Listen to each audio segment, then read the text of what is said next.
What did I think of Ant-Man and Wasp, the second Marvel sequel to come out this year in the MCU? I freaking loved it, guys. Were you expecting anything less? Welcome back, guys, to my channel on YouTube. I'm John Avenger, as always. And holy shit, Ant-Man and Wasp was freaking awesome. I disagree with the critics that said, yeah, they did enjoy this movie. It gets a high rating on IMDb. It got an 88% on Rotten Tomatoes. Well freaking deserved. But some of them say it's disposable. You mean a sequel that actually doesn't retcon the first movie like other sequels have done and is funny and entertaining and has a kick-ass lead girl that's not an SJW and is not as long as other superhero sequels? That doesn't sound disposable to me, guys. But I don't listen to critics. They can kiss my ass. They're the same assholes that said, oh, The Last Jedi, it's revolutionary. It's submersive. It lowers your expectations. I'm like, it made the first movie pointless. This movie doesn't do that. And before you get in the comments saying, Parker saying, John, you always want to use your videos to bash on Star Wars. I do it because I care about that franchise, and what they did to it was unforgivable. With this is a actual sequel. Not just in name only. It doesn't copy the first movie either. It does its own freaking thing. This movie reminded me of Deadpool 2, and I was freaking glad. I have waited for this sequel for 3 freaking years.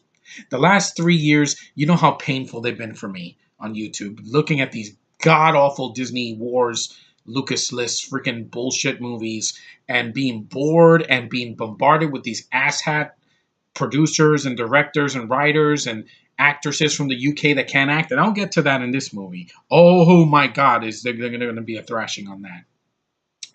But yeah, I suffered through 3 years of that. I need movies like this. These movies give me a fix. And this was definitely another one of them. It's a great freaking sequel. I loved the first movie. I thought it was a surprise Marvel movie that was the little movie that could. People thought it would bomb, and it didn't, because Paul Rudd is fantastic as Ant-Man. I said that in the first movie. I will say it again. He is Ant-Man. He is a great freaking Scott Lang. He wrote part of the script, unlike Kasdan, who freaking rewrites shit that doesn't make any sense. And like I said with, with Ryan Reynolds in Deadpool 2, Rudd does a lot of humor in this movie that reminded me of Deadpool, minus, the nudity and the curse words. But he just nails it. Like, he is born to play this role. And this guy is almost 50 years old. And what can I say more about the Wasp, part of the movie? I absolutely, positively freaking adore Evangeline Lilly in this movie. There are scenes in this movie that I didn't want to be crude, but I'm like, good God, I just want to get on screen and just lick your face. I know, it's weird. I know, I say that with almost every white woman that I like on YouTube and on Facebook. I said that about Lucy Hale or Natalie Portman or Scarlett Johansson, but I'm like, you are so freaking desirable. She just has this really calm voice and these gorgeous green eyes. I mean, the Nerd Pack can vouch for me. She was one of the best things in those Hobbit sequels. Say what you will about Unexpected Journey. She wasn't in that one. But Desolation of Smaug, you see her with those gorgeous spiky ears and being an elf with red hair. And I'm like, oh my God, just, I'm telling you, there are angels in freaking up north in Canada. She kicked ass. Her character was freaking well done. We already got her backstory. There's not going to be spoilers here, I promise. I'm not going to talk about any flashbacks or any of the post-credit scenes. That's for the spoiler podcast. But I'll save this about one spoiler scene is good. The other is skippable. You could just watch it once and never see it again.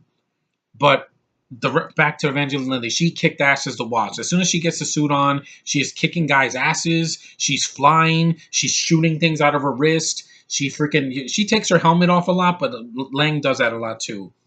And there's never any feminism. It's her kicking ass, doing twirls and flying and shrinking. And I'm like, you are so beautiful. She's a lead. Now, there's a female lead that I can get into. Literally and figuratively.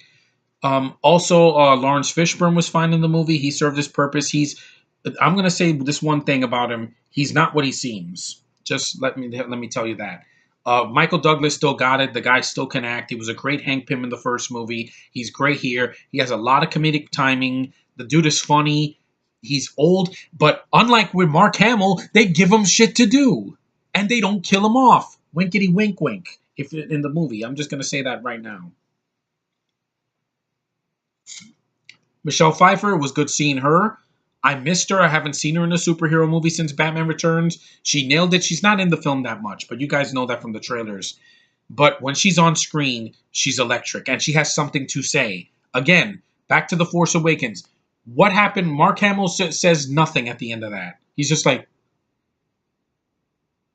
and it leads to nothing in the sequel. Here, we get the payoff from the first movie.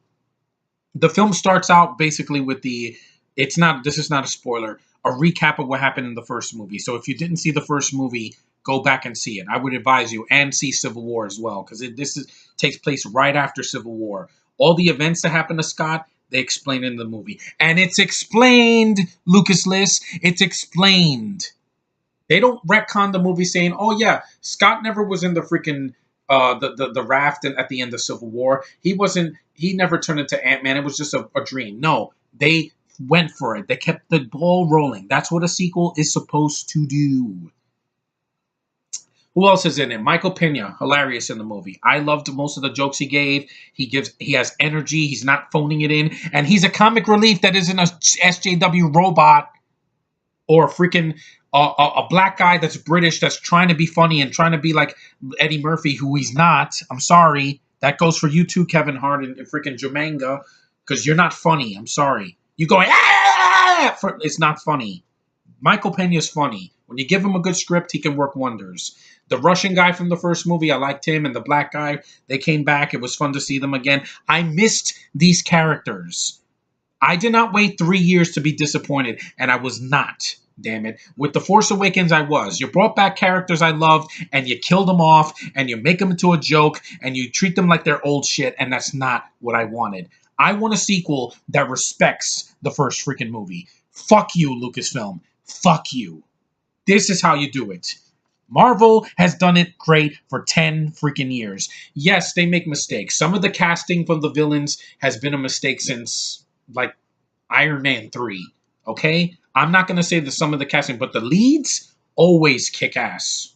That's something you'll never freaking have, Disney Wars. Never. Brolo flopped, Rogue One was boring, and Episode 7 was a pile of shit that was just New Hope with a fresh coat of paint like my walls, and you freaking casted a freaking SJW British chick that is the worst female lead in film history.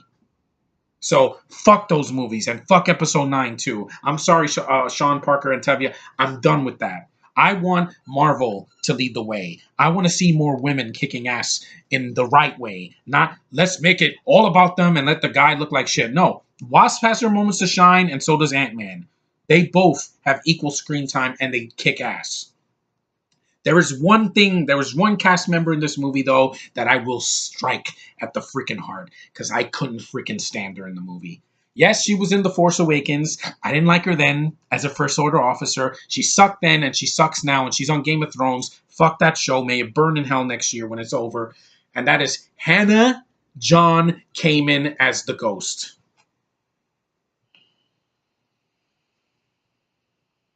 God, I hated this freaking character. This was a nothing character. You took a cool-looking design from freaking the first G.I. Joe movie, The Rise of Cobra. You took Storm Shadow's costume, gave it a cool-looking mask, and behind it is some very dull, crooked teeth, ugly as fuck, boring-ass British chick.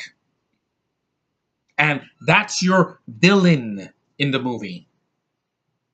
I only give credit to the costume designers and the effects guys. They work their asses off to make this villain kind of work. But when she's talking, oh my God, I wanted to punch her in the face. And, oh, spoiler, that does happen in the movie, but I'm not going to say when. I was like, yeah, you deserve that, you fucking bitch. And I had to say it. I'm sorry. I can't stand these kinds of women in the freaking movies. Evangeline Lilly kicks ass and she deserved her spot. This girl was so forgettable. I was like, yeah, you could have easily cut her out. Or don't let her take the mask off. You did that with Kylo Ren and it didn't work. You did that with Zoom in the Flash TV show. It didn't work. Stop taking your mask off.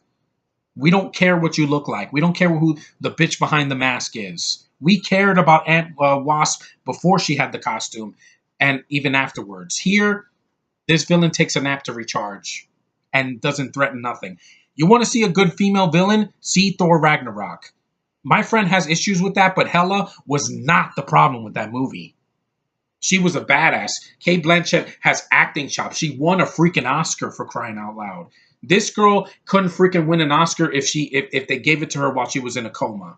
She can't freaking act. This is her performance for the whole freaking movie.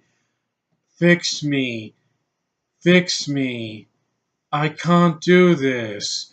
I'm so broken up. That's her performance for the whole freaking movie. Not an ounce of freaking energy. She is dead weight in this movie. Every scene she's in, I was like, please let the scene end. Please let the scene end. And it's not a crack on the movie. The movie's fine.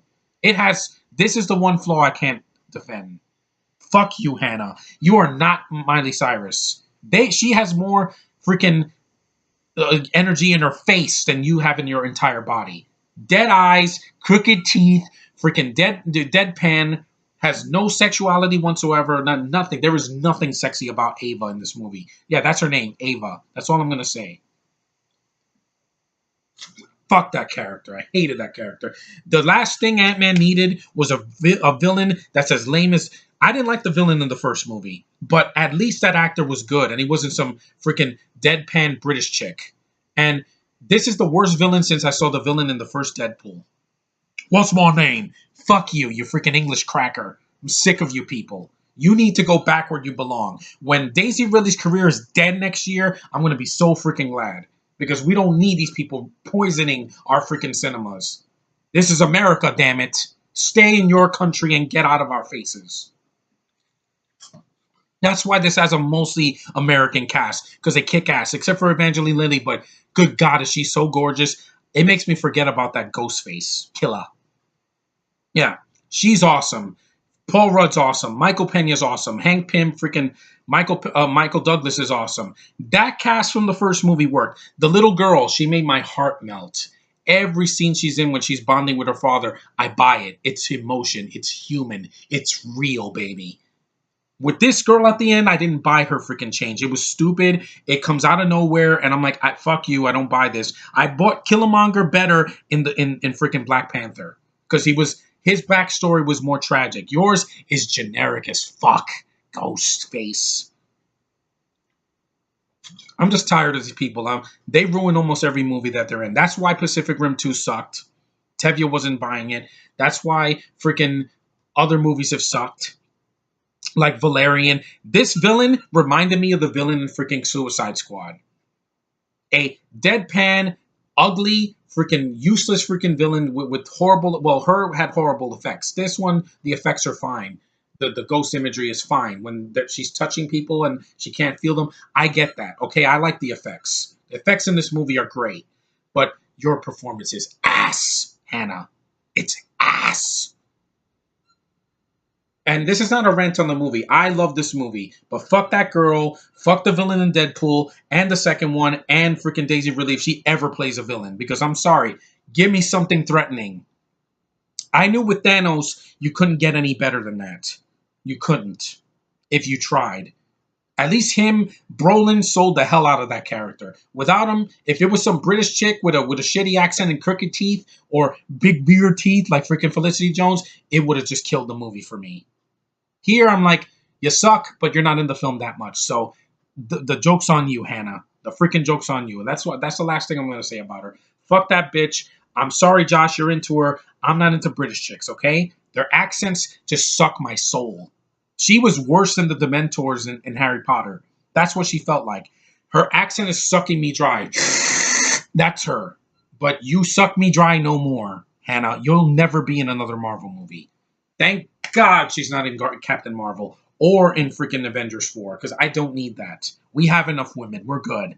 Yeah, we have plenty of women. We have Evangeline Lilly and Brie Larson and Scarlett Johansson. Those three women alone are a freaking triple sandwich compared to you. You're nothing. You're just like the hobo. You're nothing. You're a ghost, all right. Yeah, because I couldn't see you. I pretended you don't exist. That's all I gotta say. But anyway, the rest of the film is fine. The humor works. The jokes are strong in this movie. It reminded me of Deadpool too. Like, it's rapid fire. I was laughing every minute. Stanley's cameo, I'm not gonna say when it is. It was funny. He's just great. The effects when they're shrinking things and making things big, awesome. Love it. There's a chase scene you saw in the trailer with the Hello Kitty thing that was in the trailer, so I'm not spoiling anything. It's awesome. It reminded me of Deadpool 2. If you can remind me of a good sequel like that, you're in business and you'll be in my top 5 of the year. Despite that shitty ass villain or villainess or whatever you want to call her, you're not Vulture. Vulture had the same mask, was freaking awesome in Homecoming. That's a badass villain. That's a villain that I was scared of. That was a villain I took seriously. This, weak. Weaker than the first movie. But anyway, yeah, the film just has a lot going for it. It doesn't copy the first one. It's very funny. The heartfelt moments make you cry or make you feel something. When Hope, she gets emotional. When Evangeline Lilly cries, I'm like, I just want to hug you and hold you in my arms and just never let go. Because you have such humanity, Evangeline Lilly. You really do. If I ever met you, I would say what a beautiful, talented woman you are. You really sold this character. I liked this character when I saw Earth's Mightiest Heroes, and I love her even more now that I saw her in a feature film. Can't wait to see her in Avengers 4. And she's going to come back. Trust me. Those of you who have seen this movie. But I recommend seeing Ant-Man and Wasp. It's a freaking awesome movie. Don't listen to people that say it's generic. The only thing generic is your shitty villain. Ronan was a bad villain in Malekith and freaking the villain in the first Ant-Man, Yellow Jacket, but at least they had a motivation. At least they weren't like, fix me, I'm broken, fix me, fix me. No, you don't need to be fixed because you're not broken. Your acting is broken, your teeth are crooked. See? No crooked teeth for me. But anyway, yeah, I'm just glad I saw this in the theater because it was awesome. I'm gonna get this on Blu-ray. There is a scene which I'm not gonna spoil that Evangeline Lilly did that I was like, yep, just like Gal Gadot, I'm intrigued. I'm intrigued. You are all woman. You don't have to be naked to be all woman. And I'm like, yeah, especially the scene where Michael Pena. There's a joke in the movie that's a nice wink and a nudge, a homage, if you will, not a remake of the first movie. There's a joke that he did in the first movie. I'm not going to say what it is. It's awesome. It reminded me of the first film. I'm like, yeah, good, in a good way. Not everything is a copy of the first movie. Oh, I forgot about Mr. Wu. It's played by Randall Park. He's from Fresh Off the Boat, and he did The Interview. He was in Super Ninjas on Nickelodeon. He's a really good actor. He's funny. Here, he's basically an asshole FBI agent that's trying to bust Scott wherever he is. But I'm not going to say anything because it's a spoiler for what happened after Civil War. But I'm going to just leave it at that. But he's serviceable. He's good actor. Also, Judy Greer comes back from the first movie, and Bobby Cannavale is there. He likes to hug a lot. That's all I'm going to say. But that little girl, Abby Forston, bless your soul, you are so cute. I loved every scene she was in with Paul Rudd. It was so emotional. It was a man, a father bonding with his daughter, and it works. It wasn't forced. It wasn't Disney Channel-fied. It's real. Descendants 3, if you want to be good, you got to make sure that you nail that freaking father-daughter dynamic because that's a very powerful relationship in real life and in cinema and on TV as well. But don't worry, this is not a rant on the movie. My rant was on that shitty villain. I hope never to see her again, physically or mentally, because it bothered me. But everything else in the movie, kick ass. And just, Marvel puts everything into these films. Even if they're the little films that they don't have to make the deepest plots. If you're entertained, it was worth the price of admission. And I paid $16 for this movie. And I was entertained all the way through. It was not very long either. 2 hours and 4 minutes. Went by like that. The score was great. I love the score. I thought it was just as fun. And I'm going to say this is a nod to Sean. If you do see this video, it reminded me of the original Superman films with Christopher Reeve. It doesn't sound like it, but it's very energetic and it's vibrant and it fits with this freaking world. But yeah, This is going to be in my top five, right? It's going to be tied with Deadpool 2 as the two sequels that tried to be different and they worked. And audiences are responding well. And that's what all I can ask for. Because when Brolo came out, people saw it and they didn't give a shit. This came out, I saw it, people were laughing, they cheered, they had some energy, they were entertained. You could tell that, yeah, there was a couple of scenes at the end where they weren't too happy, but again, it left me with a smile on my face. And I can't wait to see what happens in 2019. Excuse me. This is not a beer bottle, don't worry, I don't like drinking. It's a Malta bottle, light, and no alcohol. So I want to keep my brain functioning because I don't want to fuck it up. But anyway, guys, I love this movie. It's not my number one movie of the year. That's still for Avengers 3. I loved every second of that movie except for the ending, but every moment in that movie just made me go crazy. Here, I was like, it's lighter and it needed to be lighter in tone. Because without this movie, we would have been like really dreading probably Captain Marvel, but I can't wait. More women kicking ass in Marvel? Yes, indeed. I don't care what they're into. If it's a gorgeous woman that can fight and can act and doesn't have crooked teeth, I think we'll be okay. Because we deserve it. We were cock blocked for 3 years thanks to Kathleen Kennedy, and that stops right now. Right now in the second half of 2018 and in 2019. You can't cock block us anymore because we got kick-ass women now that wear spandex and tight clothes and suits and freaking even dressy clothes, and they look like women. That's why I was not attracted to Ava, because she doesn't look like a woman to me. Sorry. No. But anyway, yeah, this movie was awesome.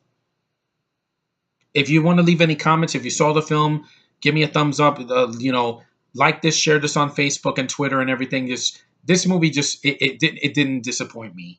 If I saw Last Failure in the theater last year, I would have been disappointed. I would have felt more of the soul crushing finale that happened in 2015. And if I saw Brolo, I would have been like, it wasn't the worst thing ever, but it's not drawing me in. It's not making me feel the movie. I don't feel pumped. I'm just like, whatever. No, films are supposed to feel fun and energetic and exhilarating is the right word. Exhilarated, and I was. And this is proof that I saw the movie in the theater. I'm never going to watch these movies online because they're worth seeing in the theater. They have entertained me for 10 years, and they've had problems, but one of them was never that the lead guy or lead girl sucked.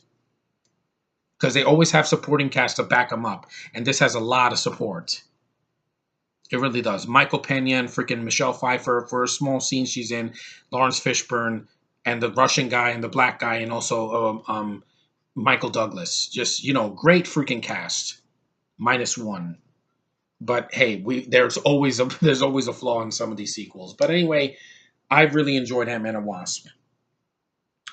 And no, I'm not a racist that wants to hate on every Brit, but if a British girl sucks in a movie, you're gonna hear it from me. Loud and freaking clear. Because I've had enough. Daisy really was the cancer that started this whole thing, and it's gonna end with this freaking useless chick, Hannah John Kamen. What a stupid name. John, and you're a girl? That's stupid. I really don't care for these kinds of women. That's why I hated Amaya in Legends of Tomorrow. Same kind of a girl. Freaking British chick that can't act worth shit. Her teeth are not crooked, but still. Same deadpan performance like this. Fix me. Fix me. But anyway, yeah. This movie was awesome despite that. Because, hey, there's movies that are amazing that don't have the best villains either. But this movie did not disappoint me. It left me leaving the theater with a smile on my face, and I want to see it with my family. Because it worked so well. The things that work in it work very well. Because, like I said, nobody does it better than Marvel. They've proved it for 10 years. DC still got some freaking, their nicks to freaking fix. And, there's other people that are trying to do it as well. They're trying to do a new Watchmen show and everything. But, yeah, Marvel hasn't made, like, a disastrous movie that flopped, that was laughed out of the building. The last time they did that was Fan Snorstick. I didn't like X-Men Apocalypse, but it did not bomb. Just saying. And like I said, but that's Constantine films. But like I said, if DC, if Marvel gets freaking, I mean, if Disney buys, they bought Fox, I think 20th Century Fox, so maybe the X-Men will finally be in an MCU movie because I've been waiting for this forever, man. And Fantastic Four, if they buy Constantine films and puts them out of business, you're coming home where you belong with freaking Marvel because nobody does it better. They can make the most broken franchise and fix it and make it better. That's what happened with Spider-Man, guys. He was dying at Sony. They took him away from Sony, relinquished the rights. We got it back, and he was in 3 kick-ass movies. Civil War, Homecoming, and freaking Avengers 3. So, yeah. But with Ant-Man, he's always been in Marvel's hands, and I'm glad. Because if he was in Sony, it would have been all about Evangeline Lilly and nothing about Ant-Man. And he would just be a side character in his own movie. No, they're equals. And I bought the romance in this. Because of the humanity, because of those gorgeous green eyes of Evangeline Lilly. I'm like, you are so good. Where have you been all my life? You know, I never saw Lost, but I want to see it because of you. Because you're just beautiful. You're wonderful. You're a delight to see on screen compared to the painful memories of these freaking English muffins that can't act. That's the main thing, man. The accent just kills me. It's a Dementor rating to suck me dry. And that ends. It's over. You lose. But anyway, guys, that's it. This movie was awesome. See it any way you can. See it in the theater, see it online, or buy it on Blu-ray when it comes out in a few months. It's worth the purchase. Support good movies like this and say no to these freaking useless rehash reboots like freaking Jurassic World, Fallen Kingdom, and all that. That sucks. That's retconning the first movie and just doing something different that's stupid. Just because a movie's dumb doesn't mean you don't have the reason to try. That's why we have 6 Sharknado movies. 5 have already come out, and 6 is coming out in a month. Try, because people will freaking, do or do not. There is no try, but at least put some effort. This did, and that's why it's going to make a ton of money this weekend. It's gonna be a huge hit for the summer. It delivered well critically, and like I said, because it entertained the people. If this was fart jokes and sex jokes and freaking, giving the finger out of nowhere, it would just be mean-spirited and it wouldn't be funny. But this managed to do it. But anyway, guys, that's it. It's a long one because, like I said, I had to let it all out. I love this freaking movie. Yes, Marvel, you did it, Agrell. Yes, you're going to continue to dominate the year next year. Yes, I'm going to watch more of your movies with female-driven women because I'm not afraid of vaginas. Not. I love them. It's just the foreign ones with the freaking shitty accents and the cancer faces that I don't want in my life. That's all. But anyway, Ant-Man and Wasp was 2 thumbs up for me. If it was a grade, it'd be like a B plus. That's what an 88% is on Rotten Tomatoes. It's a B plus. It's a really good movie. I was enjoying myself. I sat in the theater. I wasn't cringe. I only cringed with that cringe hole that was in the movie that I said about. But whenever she wasn't on screen, I was in heaven, and it was so good. It felt so good. No pain. The soundtrack was also really good. They put a song from the what was it?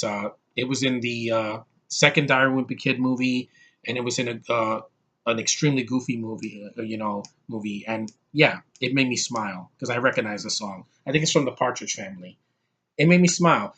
Hello world is a song that we're singing will make you happy. This movie made me happy. It made me happy, and I'm glad that I saw it in the theater with a huge crowd.